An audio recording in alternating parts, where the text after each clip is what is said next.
नमस्कार, मेरा नाम लतिका जोशी है और मैं एक आर्ट थेरेपिस्ट हूँ। आज के इस वीडियो में हम बात करेंगे मेस के बारे में, जो उथल पुथल बच्चे मचा देते हैं आर्ट एक्टिविटी के बीच में। इस वीडियो को मैंने 4 पार्ट्स में डिवाइड किया है। पहले पार्ट में हम बात करेंगे कि बच्चे ऐसा करते क्यों हैं, उन्हें क्या मज़ा आता है कलर्स को फेंक देने में और चीज़ों को उलट पुलट कर देने में। दूसरे पार्ट में हम बात करेंगे कि आप इसमें लर्निंग क्या कर सकते हैं, आप बच्चे को इस उथल पुथल के बीच में क्या लेसन दे सकते हैं। तीसरे पार्ट में हम बात करेंगे कि कितना उथल पुथल बच्चों को मचाने देना चाहिए, और चौथे पार्ट में हम बात करेंगे साफ सफाई की, कि किसको साफ सफाई अंत में करनी चाहिए और क्यों करनी चाहिए। तो चलिए फिर शुरू करते हैं आज का वीडियो।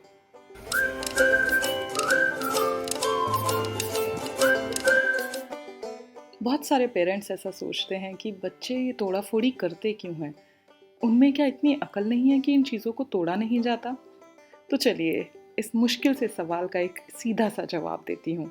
बच्चे ये करते हैं उत्सुकतावश, उन्हें एक्सप्लोर करना है, वो इस दुनिया में नए हैं, उन्हें हर चीज़ को कर करके देखना है, एक्सपेरिमेंट करना है, इसलिए वो चीज़ों को तोड़ते हैं।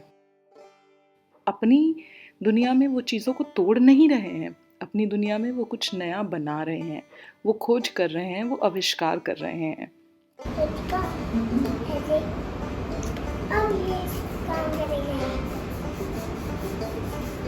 काम कर रहा है। और दूसरा रीज़न ये हो सकता है कि बच्चे हमेशा अपने आसपास अडल्ट्स को चेक करते हैं कि वो कितना सिक्योर हैं, वो अपनी इनसिक्योरिटीज़, वो अपनी प्रॉब्लम, या वो अपनी कहेंगे कि कुछ गलत चीज़ें हमारे आगे रख सकते हैं या नहीं। तो ये तोड़ा फोड़ी, हमारे पेशेंस चेक करके वो ये देखते हैं कि वो आपके आसपास कितना सेफ हैं। तो अगर बच्चे तोड़ा फोड़ी कर रहे हैं तो आप उसे लर्निंग में बदल सकते हैं। तो अब सवाल उठता है कि उसे लर्निंग में बदला कैसे जाए, ऐसा क्या किया जाए बच्चों के साथ कि वो लर्निंग बन जाए उनके लिए। ये तोड़ा फोड़ी, ये उथल पुथल, सबसे अच्छा और सबसे कामयाब तरीका जो मैंने बच्चों के साथ देखा है वो होता है काउंटिंग। जितने भी कलर्स हैं आपके आसपास, आप उनके साथ काउंटिंग कर सकते हैं। देखिए कैसे अचानक से नील तोड़ा फोड़ी के बीच में मेरे साथ काउंटिंग करने लग गया।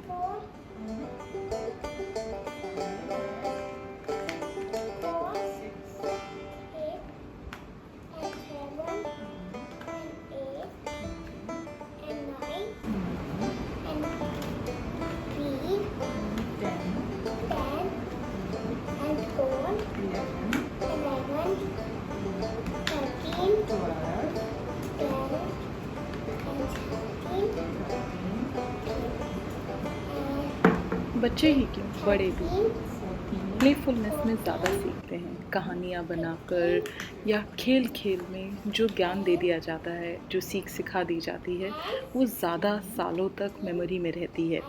इसीलिए कलर्स के साथ, पेपर के साथ आप स्टोरीज़ बना सकते हैं। बच्चों के एक्सप्रेशंस पे फोकस कीजिए, देखिए कि उन्हें किस तरह की स्टोरी चाहिए, उन्हें किस तरह से खेलना है, और उसी पे फोकस करते हुए उनके साथ में रहिए। आप ये मत देखिए कि वो गलत कर रहे हैं, आप ये देखिए कि वो क्या कर रहे हैं और उसमें अपने आप को इन्वॉल्व कीजिए।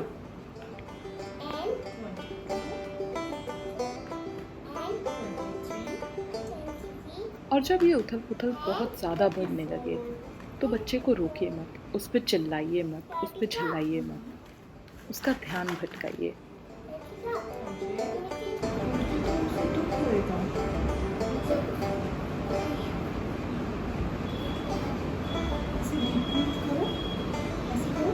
देखो अभी भी तोड़ना है आपको, नहीं तोड़ना, फिर से करो, फिर से डीप ब्रीथ करो।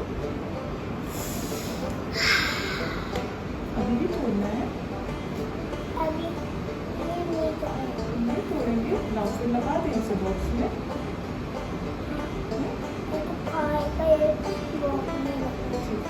बॉक्स में लगा देंगे।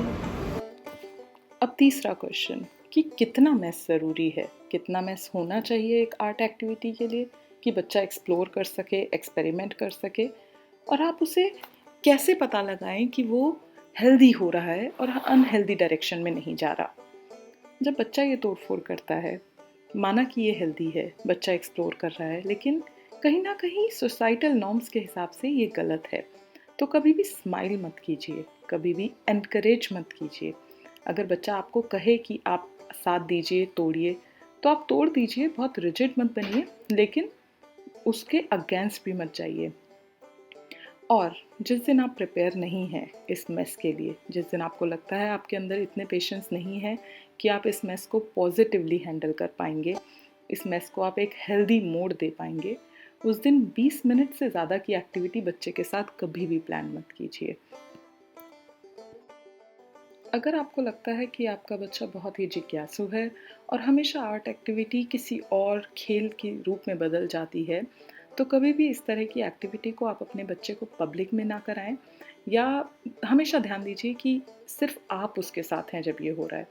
बहुत सिक्योर एनवायरनमेंट की बच्चे को ज़रूरत होती है इस तरह की एक्टिविटीज़ करते वक्त, तोड़ फोड़ करते वक्त, उथल पुथल करते वक्त। मैं ये कहती हूँ कि ये हेल्दी है, पर इसके लिए एनकरेजमेंट भी नहीं मिलना चाहिए। बच्चे की सेल्फ एस्टीम हार्म नहीं होनी चाहिए कि वो कुछ गलत कर रहा है, या कोई और इंसान उसे गलत निगाह से देखे ये कहते हुए कि वो कुछ गलत काम कर रहा है या उसने तोड़ फोड़ मचा दी, दैट मीन्स इट्स डिस्गस्टिंग। बच्चों की अपनी एक स्टोरीज़ होती हैं जब वो इस तरह के उथल पुथल मचाते हैं। जैसे कि मैंने कहा, आप देख भी सकते हैं वीडियो में कि नील को कलर्स नहीं तोड़ने थे, उन्हें कैप से ट्रेन बनानी थी। उन्होंने सारी कैप्स को अटैच किया और उन्होंने अपनी ट्रेन कार बना के उसे खेलना शुरू कर दिया। सो आप बच्चे की नज़र से देखिए आपका बच्चा क्या करना चाहता है, और उसे पब्लिकली ह्यूमिलिएटिंग ना बनाएं। उसके लिए ये एक गेम है और उसे गेम ही रहने दीजिए। और अब आता है सबसे ज़्यादा निगलेक्टेड बट सबसे ज़्यादा इम्पॉर्टेंट पार्ट, कि अंत में जब ये सारा मेस क्रिएट हो गया है तो इसे साफ़ कौन करेगा और कैसे होगा ये साफ़। बहुत बार ऐसा होता है कि पेरेंट्स बच्चों को बहुत ज़्यादा गंद मचाने देते हैं और फिर लास्ट में एज अ पनिशमेंट उनसे साफ़ कराते हैं, जो कि एज अ थेरेपिस्ट मैं कहूँगी सबसे गलत तरीका है। जब आप बच्चे को एक क्रिएटिव फ्रीडम दे रहे हैं, बाउंड्रीज़ के अंडर ऑफ कोर्स, जब आप उन्हें क्रिएटिव फ्रीडम दे रहे हैं, आप उन्हें ऑटोनॉमी दे रहे हैं, आप उन्हें अलाउ कर रहे हैं एक्सप्लोर करने के लिए, तब उन्हें पनिशमेंट क्यों मिल रही है सफाई करने की। तो इसके 3 तरीके हो सकते हैं कि कैसे इसे मैनेज किया जाए कि कौन सफाई करे, क्योंकि बच्चे को बिल्कुल भी इन्वॉल्व ना करना भी एक गलत डिसीजन हो सकता है। तो एज अ थेरेपिस्ट हम 3 तरीकों के बारे में बात करेंगे। एक तरीका ये होता है जिसमें आप एज अ अडल्ट सारा साफ करेंगे जब बच्चा सारा गंद मचा के चला गया है। उसका रीज़न वो आप कब करेंगे और क्यों करेंगे। अगर आपको लगता है आपका बच्चा किसी ट्रॉमा से गुजर रहा है, या आपका बच्चा इस पर्टिकुलर आर्ट एक्टिविटी के टाइम पे बहुत ओवरवेल्म था कुछ फीलिंग्स को लेके, तो उस टाइम पे आप सारा साफ़ कीजिए। और ये एक सिंबल है, आप एक मैसेज दे रहे हैं बच्चे को कि हाँ, तुम अपनी कोई भी इनसिक्योरिटीज़, अपनी कोई भी प्रॉब्लम्स मेरे आगे एक्सप्रेस कर सकते हो और मैं उन्हें कंटेन कर लूँगी या मैं उन्हें कंटेन कर लूँगा। सेकेंड ऑप्शन, आप सफाई बच्चे के साथ करते हैं। आप बच्चे को ये लेसन देते हैं कि हाँ, हम दोनों ने मिलके ये किया, मैंने तुम्हें अलाउ किया ये करने के लिए, और इसीलिए हम दोनों मिलके साफ़ करेंगे। इस चीज़ को फ़ोर्स मत कीजिए, वेट कीजिए जब बच्चा तैयार है उसे साफ़ करने के लिए, तब आप उसके साथ वो साफ़ कीजिए। और थर्ड ऑप्शन है जिसमें आप बच्चे को या अडल्ट जिसके भी साथ आर्ट एक्टिविटी में आपने मेस किया है, आप उसको अलाउ करते हैं अकेले साफ़ करने के लिए। वो सिर्फ उस कंडीशन में होता है जब आपको बच्चे को या अडल्ट को, जो जिसने भी मेस किया है, उसे एम्पावर करना है। आपको उसे ये सिखाना है कि हाँ, ये आपकी प्रॉब्लम है और ये प्रॉब्लम बहुत छोटी है, इसे आप कर सकते हैं। इस एक्टिविटी में इस दिन मैंने और नील ने सारी सफाई एक साथ की थी, लेकिन मैंने एक चीज़ का ध्यान रखा था। मैं अपनी जगह पे ही बैठी हुई थी, जिस तरह से अभी कि नील सारा फैला रहे हैं, मैं एक जगह पे बैठ के उन्हें सपोर्ट कर रही हूँ, उन्हें फ्रीडम दे रही हूँ। इसी तरीके से जब साफ़ सफाई हुई थी तो मैं अपनी जगह पे बैठी थी, नील ने मुझे सब कुछ उठा उठा के दिया और मैंने उसे पैक किया। एक्टिविटी को रैप अप करते वक्त और कलर्स को पैक करते वक्त नील ने उसी इंसिडेंट के साथ दोबारा कनेक्ट किया जो हमने अपनी लास्ट वीडियो में डिस्कस किया था। आप इसका लिंक इस वीडियो पे ऊपर देख सकते हैं।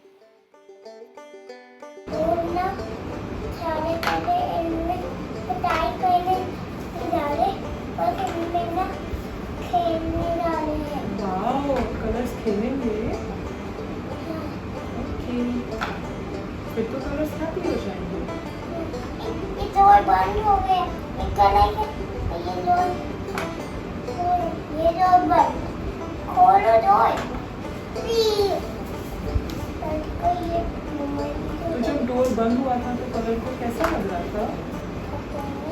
बहुत गंदा बहुत गंदा लग रहा था।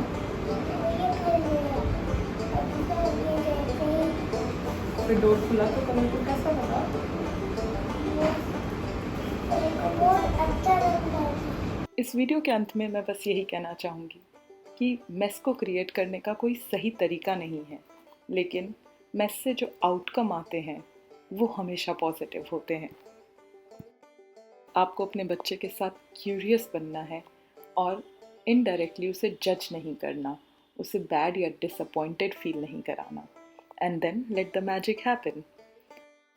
अगर आपको ये वीडियो पसंद आया तो प्लीज़ इसे लाइक कीजिए और शेयर कीजिए।